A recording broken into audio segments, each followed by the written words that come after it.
Hello friends, शेवयाच्या खीरीसाठी शेवया घेतलेल्या आहेत, बदामाचे तुकडे, काजूचे काप आणि दूध आणि साखर आणि वेलदोडे टाकून साखर बारीक करून घेतलेली आहे.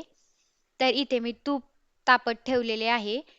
याच्यामध्ये आपण चांगले शेवया भाजून घेऊयात, जेणेकरून तुपाचा फ्लेवर त्याच्यात उतरेल. आता मी शेवया भाजून घेतलेल्या आहेत. आता मी दूध तापत ठेवलेले आहे. या दुधात आपण साखर आणि ते वेलदोड्याची पेस्ट टाकूया.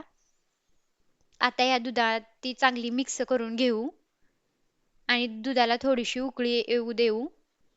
असे चांगले मिक्स करून घ्यायचे आहे. तुम्ही पाहू शकता व्हिडिओमध्ये. आता हे व्यवस्थित मिक्स झालेले आहे. साखर ही दुधात पूर्णपणे विरघळलेली आहे. आता याच्यामध्ये आपण काजूचे आणि बदामाचे काप टाकूयात. काजूचे आणि बदामाचे काप खूप छान लागतात खिरीमध्ये.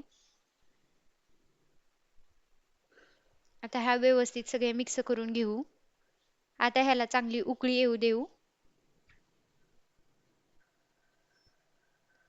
आता याच्यामध्ये आपल्याला शेवया टाकायच्या आहेत. आता मी याच्यामध्ये शेवया टाकत आहे. आता त्याला चांगली उकळी येऊ द्यायची आहे, जेणेकरून आपल्या शेवया व्यवस्थित शिजल्या पाहिजेत. तुम्ही बघू शकता माझ्या शेवया कशा तयार झालेल्या आहेत आणि एकदम छान लागतात या शेवया. चवीलाही भन्नाट लागतात. Thank you.